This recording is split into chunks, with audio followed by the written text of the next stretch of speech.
అన్న అలాగే టెక్నాలజీ ఇంత బాగా పెరిగిపోయింది. ముఖ్యంగా టెక్నాలజీ గురించి మాట్లాడుకుంటే మనం ఇజ్రాయెల్ కంట్రీ గురించి మాట్లాడుకోవాలి. ఎందుకంటే టెక్నాలజీ విషయంలో వాళ్ళు చాలా దిట్ట అని ఎక్కువగా వింటూ ఉంటాం.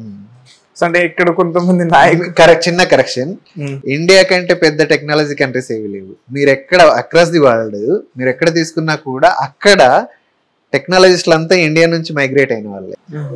India is number 1 in technology.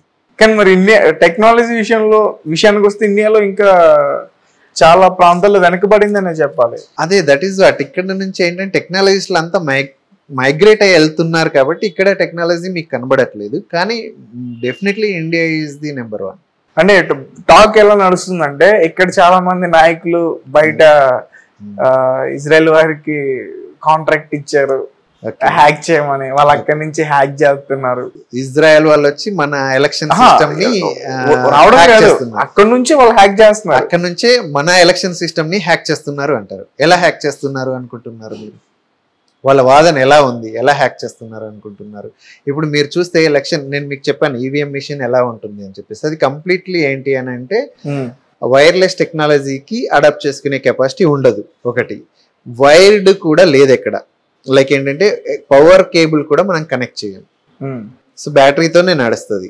So దాన్ని ఎలా హ్యాక్ చేయగలుగుతారు? ఇప్పుడు చూస్తున్నాం కదన్నా, ఇంత చిప్పులు జిపిఎస్ పెట్టి మనం ఇండియాలో ఎక్కడికి వెళ్ళినా ఒక చోట కూర్చుని మనం చూడగలుగుతున్నాం పలానా ప్లేస్ లో ఉన్నాడని చెప్పేసి. అట్లాంటిది ఇంత చిన్నది, అంత ఈవీఎం బాక్స్ ఇంత సైజ్ ఉంటది, అందులో పెట్టలేరా? అది నేను అదే చెప్తున్నాను. దాన్ని కంట్రోల్ చేయాలి అని అంటే మీరు చెప్తున్న హ్యాకింగ్ వేరు, ఆ సిస్టమ్ ని కంట్రోల్ చేయడం వేరు.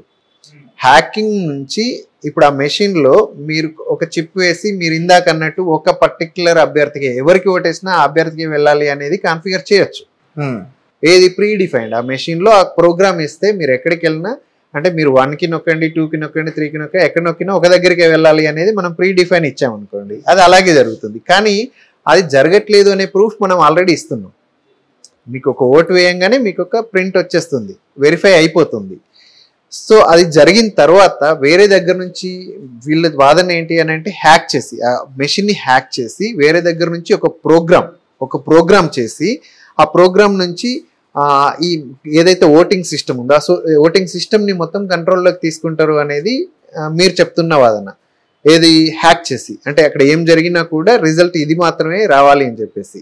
సో దాన్ని అక్కడ ఇంక్లూడ్ చేయాలి అంటే ఈ ఈవీఎం కాన్ఫిగరేషన్స్ ఏదైతే ఉందో ఇదంతా వాళ్ళ కంట్రోల్లో ఉండాలి. వీళ్ళు ఆ మెషిన్ని, అంటే ఈచ్ ఇండివిజువల్ మెషిన్ని కూడా కనెక్ట్ అవ్వగలగాలి.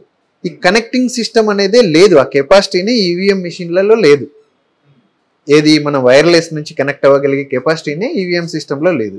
మీరు చెప్తున్న ఏదైతే చిప్ అంటున్నారు కదా, వీళ్ళు ఏదైనా చిప్ ప్రతి ఒక్క మెషిన్లో పెట్టగలిగితే అది చేసే అవకాశం ఉండొచ్చు. కానీ ఆ అవకాశం ఉండదు, ఎందుకంటే కంప్లీట్గా ఇవి మెషిన్స్ వచ్చేటప్పుడు, అంటే ఏదైతే ఓటింగ్కి వచ్చేది కూడా ఫుల్లీ సెక్యూర్డ్గా ఉంటాయి. అండ్ ఒకసారి ఓటింగ్ అయిపోయిన తర్వాత కూడా స్ట్రాంగ్ రూమ్స్ లోనే ఉంటాయి. స్ట్రాంగ్ రూమ్స్ ని కూడా ట్యాంపర్ చేసి స్ట్రాంగ్ రూమ్ లోకి వెళ్ళి ఆ మెషిన్స్ అంతా మళ్ళీ మీరు అనుకుంటున్న టెక్నాలజీలో ట్యాంపర్ చేసి దాన్ని చేంజ్ చేస్తే తప్ప రెగ్యులర్ ఓటింగ్ సిస్టమ్ లో అయితే ట్యాంపరింగ్ అయ్యే అవకాశాలు 0%. అసలు అది అసాధ్యం. బ్లూటూత్ గురించి మీరు ఇందాక మాట్లాడారు, వైర్లెస్ బ్లూటూత్ అంటే నాకు సడన్ గా తట్టింది. బ్లూటూత్ ఉంటే ఆ డివైస్ ని హ్యాక్ చేయొచ్చా? బ్లూటూత్ అనేదే కాదు, నేను 2-3 టెక్నాలజీస్ గురించి చెప్పాను. బ్లూటూత్, వైఫై అండ్ ఇన్ఫ్రారెడ్, ఇలా నేను మీకు చెప్పాను. సో ఇవన్నీ ఏంటంటే వైర్లెస్ నెట్వర్కింగ్ సిస్టమ్స్ అన్నమాట. సో ఈ సిస్టమ్ లో ఏంటి అంటే ఒక నెట్వర్క్ లోకి, ఒక డివైస్ ఆ టెక్నాలజీలో ఒక నెట్వర్క్ లోకి వస్తే దాని నుంచి మనం కమ్యూనికేట్ చేసుకోవచ్చు. సో ఫర్ ఎగ్జాంపుల్ మీ మొబైల్లో బ్లూటూత్ ఉంది, సో నా మొబైల్లో కూడా బ్లూటూత్ ఉంది. ఈ 2 మొబైల్స్కి పేర్ చేసేసి మనం ఏం చేస్తాం, ఈ మొబైల్ నుంచి ఒక కమ్యూనికేషన్ ఆ మొబైల్కి పాస్ చేయొచ్చు, అదర్వైజ్ ఆ మొబైల్ నుంచి ఈ మొబైల్కి ఒక కమ్యూనికేషన్ని యాక్సెప్ట్ చేయొచ్చు. ఇలా ఒక నెట్వర్క్ ఎస్టాబ్లిష్ చేయొచ్చు 2 డివైజ్ల మధ్యలో బ్లూటూత్ టెక్నాలజీ నుంచి. So this is the technology. So ఇప్పుడు ఇందులో మనం ఇంకా డీప్గా వెళ్ళి ఈ నెట్వర్క్ బిల్డ్ అయిన తర్వాత ఆ సిస్టమ్ని, అంటే ఈ ఒక సిస్టమ్ నుంచి ఇంకొక సిస్టమ్ని కంట్రోల్ చేయగలిగే కెపాసిటీ కూడా మనం బిల్డ్ చేయొచ్చు. కానీ ఏదైతే ఈవీఎం మిషన్స్ ఉందో ఈవీఎం మిషన్ లో అసలు వైర్లెస్ నెట్వర్కింగ్ అనే కెపాసిటీనే ఎక్కడ బిల్డ్ అయ్యి లేదు. అది ఎప్పుడు కూడా ఈవీఎం మెషిన్స్ ఎప్పుడు కూడా ఏది మనం కనెక్ట్ అవ్వలేం. బ్లూటూత్ టెక్నాలజీ నుంచి కానీ, వైఫై టెక్నాలజీ నుంచి కానీ, ఇన్ఫ్రారెడ్ నుంచి కానీ, ఈవెన్ వైర్డ్ కనెక్షన్ నుంచి కానీ నెట్వర్క్ చేయలేం ఆ మెషిన్స్ని.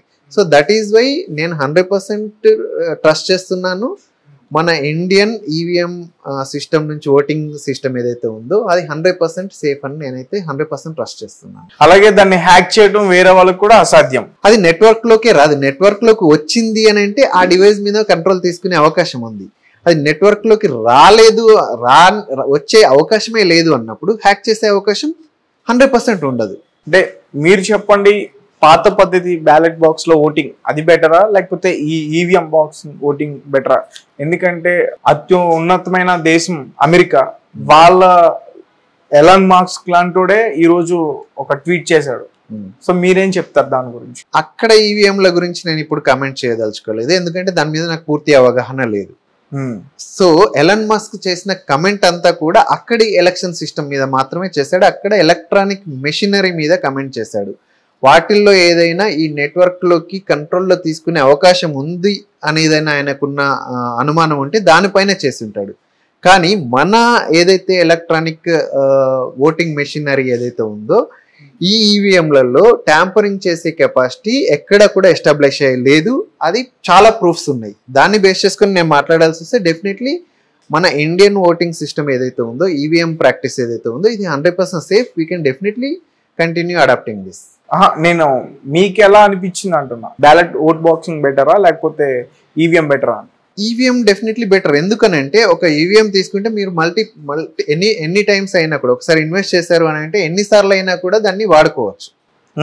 కానీ బ్యాలెట్ ఓటింగ్ సిస్టంలో ఏమవుతుంది అని అంటే మీకు చాలా ప్రింటింగ్ కాస్ట్ ఉంటుంది, చాలా మెయింటెనెన్స్ కాస్ట్ ఉంటుంది, మెయింటెనెన్స్ ఆఫ్ ఏమంటారు దాని అడ్మినిస్ట్రేటివ్ కూడా ఇవన్నీ ఇబ్బంది ఉంటుంది. ఇదేంటి అంటే ఈజీలీ క్యారీ చేయగలుగుతాం, ఈజీగా సెక్యూర్ చేయగలుగుతాం, ఈజీగా కౌంట్ చేయగలుగుతాం. కౌంటింగ్ టైం మీరు ఒక్కోసారి చూస్తే ఇంతకు ముందు ఎలక్షన్స్లో ఒక నియోజకవర్గం ఒక అంటే అసెంబ్లీ నియోజకవర్గం తీసుకుంటే కొన్నిసార్లు రెండో రోజు కూడా రిజల్ట్స్ రాకపోయేది. ఈ రోజు పొద్దున్న 8 గంటలకు మొదలు పెడితే నెక్స్ట్ డే 8 o'clock కూడా రాకపోయేది. ఇప్పుడు మీరు రీసెంట్ జనరల్ ఎలక్షన్స్ చూసారు, విత్ ఇన్ అవర్స్ మీకు రిజల్ట్స్ వచ్చింది. జస్ట్ బికాజ్ ఏంటంటే సింప్లీ ఒక మెషిన్ తీసుకుంటే అక్కడ ఒక కౌంటర్ తీసుకుంటే సరిపోతుంది. అప్పుడు అక్కడ ఏంటి అని అంటే మీరు ప్రతి ఒక్కటి తీసుకోవాల్సి ఉంటుంది.